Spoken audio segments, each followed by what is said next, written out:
BJP JDS ಪಾದಯಾತ್ರೆ ನಡೆಸ್ತಾ ಇದೆ. ನೀವು ಕೂಡ ಮೊದಲು JDSನಲ್ಲಿದ್ದೀರಿ, ಇವಾಗ ಕಾಂಗ್ರೆಸ್ನಲ್ಲಿದ್ದೀರಾ. ಈ ಒಂದು ಕಿತ್ತಾಟದ ಬಗ್ಗೆ ಏನು ಹೇಳಕ್ಕೆ ಇಷ್ಟಪಡ್ತೀರಿ? ಇವರೇನು ದೊಡ್ಡ ಕರೆದು ಕಟ್ಟಿ ಅಧಿವೇಶನನೂ ನಡೆಯಕ್ಕೆ ಬಿಡಲಿಲ್ಲ, ಅಥವಾ ಈತ ಪಾದಯಾತ್ರೆ ಮಾಡೋದ್ರ ಮೂಲಕ ಜನರಿಗೆ ತೊಂದರೆ ಕೊಡ್ತಕ್ಕಂಥ ಕೆಲಸ ಮಾಡ್ತಾರೆ.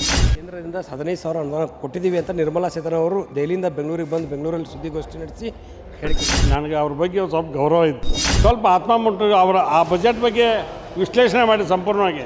ನಾವು 136 ಸ್ಥಾನ ಗೆದ್ದಂಥವ್ರು, ಏನು ಸುಳ್ಳು ಇವ್ರ ಅಪಾದನೆಗೆ ನಾವೆಲ್ಲ ರಾಜೀನಾಮೆ ಕೊಡೋಕ್ಕಾಗತ್ತೆ. ಭ್ರಷ್ಟಾಚಾರದ ಆರೋಪವನ್ನು ನಿಂತ್ಕೊಂಡೇ ನೀವು ಅಧಿಕಾರಕ್ಕೆ ಬಂದ್ರಿ, ಈಗ ನೀವು ಭ್ರಷ್ಟಾಚಾರ ಮಾಡ್ತಿದ್ರಿ ಅಂತ ಆರೋಪ ಮಾಡ್ತೀವಿ. ಭ್ರಷ್ಟಾಚಾರಕ್ಕೆ ಹೆಡ್ ಮಾಸ್ಟರ್ ಯಾರು? BJP ಅವರಲ್ವಾ?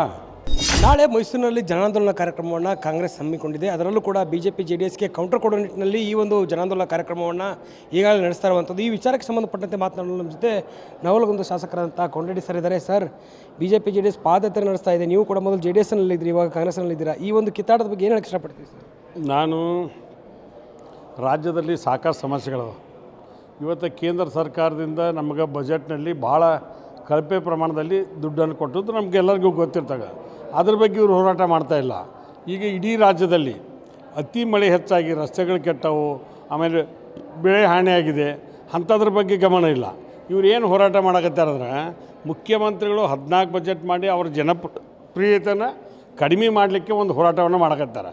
ಯಾರು ಏನು ಜನಪ್ರಿಯತೆ ಕಡಿಮೆ ಮಾಡೋಕ್ಕೂ ಇವ್ರ ಕಡಿತ ಸಾಧ್ಯ ಇಲ್ಲ. ಸಿದ್ದರಾಮಯ್ಯ ಸಾಹೇಬನ ಅದ್ರ ಗ್ಯಾರಣೆ ಮಾತಿಲ್ಲ. ಒಂದು ಮಾತನ್ನು ನಿಮ್ಗೆ ಹೇಳಿಕ್ಕೆ ಬಯಸ್ತೇನೆ, ಪಾದಯಾತ್ರೆ ಎದಕ್ಕೆ ಮಾಡ್ತಾರೆ?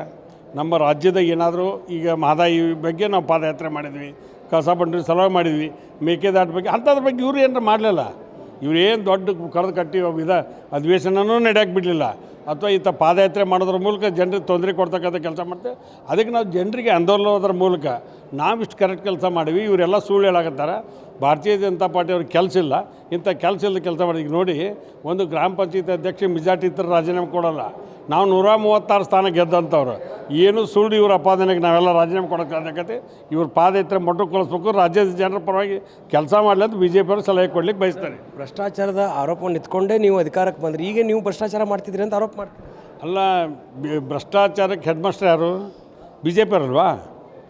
ಮೂಲ ಪಿತಾಮಹರ ಅವರು. ಮತ್ತು ನಮಗೇನು ಹೇಳ್ತಾರೆ ಅವರು? ಸರ್, ಕೇಂದ್ರದಿಂದ 15,000 ಅನುದಾನ ಕೊಟ್ಟಿದ್ದೀವಿ ಅಂತ ನಿರ್ಮಲಾ ಸೀತಾರಾಮನ್ ಅವರು ದೆಹಲಿಯಿಂದ ಬೆಂಗಳೂರಿಗೆ ಬಂದು ಬೆಂಗಳೂರಲ್ಲಿ ಸುದ್ದಿಗೋಷ್ಠಿ ನಡೆಸಿ ಹೇಳಿಕೆ. ನನಗೆ ಅವ್ರ ಬಗ್ಗೆ ಒಂದು ಸ್ವಲ್ಪ ಗೌರವ ಇತ್ತು. ನಾನು ನೆಗೆಟಿವ್ ಆಗಿ ಎಲ್ಲೂ ಮಾತಾಡೋದಿಲ್ಲ. ಒಬ್ಬ ಯಾರ್ದ ನಾಯಕರ ಬಗ್ಗೆ ಮಾತಾಡಿದ್ರೆ ಅವ್ರು ಏನು ಹೇಳ್ತಾರಲ್ಲ ಕೊಟ್ಟೇವೆ ಅಂತೇಳಿ, ಸ್ವಲ್ಪ ಆತ್ಮಮುಟ್ಟು ಅವರ ಆ ಬಜೆಟ್ ಬಗ್ಗೆ ವಿಶ್ಲೇಷಣೆ ಮಾಡಿ ಸಂಪೂರ್ಣವಾಗಿ. ಬೇಕಾದ್ರೆ ಕರ್ನಾಟಕದಾಗ ಬಂದು ಒಂದು ಇಲ್ಲೇ ಡಿಸ್ಕಷನ್ ಇರಲಿ, ಪ್ಯಾನಲ್ ಡಿಸ್ಕಷನ್ದಾಗ ನಾನೇ ಬರ್ತೇನೆ, ಬೇಕಾದ್ರೆ ಉತ್ತರ ಕೊಡ್ತೇನೆ ಯಾವ ಬಾಬತ್ತಿಗೆ ಏನು ಕೊಟ್ರಿ, ಏನು ಮಾಡಿದ್ರಿ ಅಂತ. ಇವತ್ತು ಆ ರೀತಿ ನಮಗೂ ಗೊತ್ತಾಗುತ್ತಲ್ಲ. ನಾವು 30 ವರ್ಷ ರಾಜಕಾರಣ ಮಾಡೀವಿ. ಅದಕ್ಕೆ ಭಾರತೀಯ ಜನತಾ ಪಾರ್ಟಿ ಅವರು ಇಂಥ ಸುಳ್ಳು ಹೇಳಿ 100 ಸುಳ್ಳು ಹೇಳಿ ಸತ್ಯ ಮಾಡಕ್ಕೆ ಹೊಂಟ್ರಿ BJP ಅವರು. ಅಂಥ ಸುಳ್ಳು ಹೇಳೋದು ಬಿಡ್ರಿ, ಸತ್ಯ ಹೇಳಕ್ಕೆ ಬರ್ರಿ. ಯಾರು ಭ್ರಷ್ಟಾಚಾರ, ನಿಮ್ಮ ಭ್ರಷ್ಟಾಚಾರ ತೆಗೆದ್ರೆ ನಿಮ್ಮ ಹುರುಣ ಹೊರಗೈತಿ. ಇವತ್ತು ತಪ್ಪು ಮಾಡಿದ್ರೆ ನಾವು ಏನು ವಾಲ್ಮೀಕಿ ಹಗರಣದಲ್ಲಿ ನಮ್ಮ ಮೇಲೆ ಬಂದಾಗ ನಾವೇನು ಸಮರ್ಥನೆ ಮಾಡ್ಕೊಂಡೇನು? ಯಾರು ತಪ್ಪು ಮಾಡ್ಯಾರ ನಮ್ಮ ಮೇಲೆ ಕ್ರಮ ತೊಗೋಬೇಕಂತ ಮುಖ್ಯಮಂತ್ರಿಗಳು ಹೇಳಿದರು. ಈ ಮೋರ್ ದೆನ್ 80% ದುಡ್ಡು ರಿಕವರಿ ಮಾಡಾರ. ಯಾರು ತಪ್ಪು ಮಾಡ್ಯಾರ ಅವ್ರು ರಾಜೀನಾಮೆ ತೊಗೊಂಡೀವಿ. ಏನು ನಾವು ಎದ್ರಾಗ ಹಿಂದೆ ಬಿದ್ದೇವೆ ಹೇಳಿ? ಒಂದಾದ್ಮೇಲೆ ಎಲ್ಲನೂ ಥರದ್ದು ಮುಖ್ಯಮಂತ್ರಿಗಳ ಮೇಲೆ ಹಾಕೋದು. ಈ ಮೂಡಾ ಕೇಸ್ನಲ್ಲಿ ಸಿದ್ದರಾಮಯ್ಯ ಅವ್ರ ಹೆಂಡತಿ ಪಾತ್ರ ಇದೆ ಅನ್ನೋದೇ ಒಂದು ದೊಡ್ಡ ಅಸ್ತ್ರ ಆಗಿದೆ BJP. ಅಲ್ರಿ, ಅವರು ಈಗ ಆಲ್ಟರ್ನೇಟಿವ್ ಲ್ಯಾಂಡ್ ಕೊಡೋದ್ರ ಬಗ್ಗೆ ಈಗಾಗಲೇ ಎಲ್ಲರೂ ರಿಯಾಕ್ಟ್ ಮಾಡೋದಕ್ಕೆ ಮಾತ್ರ ರಿಯಾಕ್ಟ್ ಮಾಡೋದ್ರಿಂದ ಉಪಯೋಗ ಇಲ್ಲ. ಸತ್ಯ ಹೊರಗೆ ಬರ್ತೈತಿ. ಈಗಾಗಲೇ ಆಯೋಗ ರಚನೆ ಆಗ್ಯದಲ್ಲ, ಅದು ಹೈಕೋರ್ಟ್ ನಿವೃತ್ತ ಜಡ್ಜ್ ಮೂಲಕ ಮಾಡ್ಸಕತ್ತೀವಿ. ಯಾವ್ದಾರ ಇನ್ಫ್ಲುಯೆನ್ಸ್ ಮಾಡಬೇಕು ಅಂತಲ್ಲ, ಸತ್ಯ ಹೊರಗೆ ಬರಲಿ. ಈ ಒಂದು ಪಾದಯಾತ್ರೆ ಜನಾಂದೋಲನ ವರ್ಸಸ್ HDK ವರ್ಸಸ್ DKC ಅಂತ ಆಗ್ತಾ ಇದೆ ಅನಿಸ್ತಿದ್ಯಾ? ನಾವೇನಿಲ್ಲ, ಸತ್ಯದ ಪರ ಹೋರಾಟ ಮಾಡ್ತೀವಿ. ಜನಾಂದೋಲನದ ಉದ್ದೇಶ ಅಷ್ಟೇ.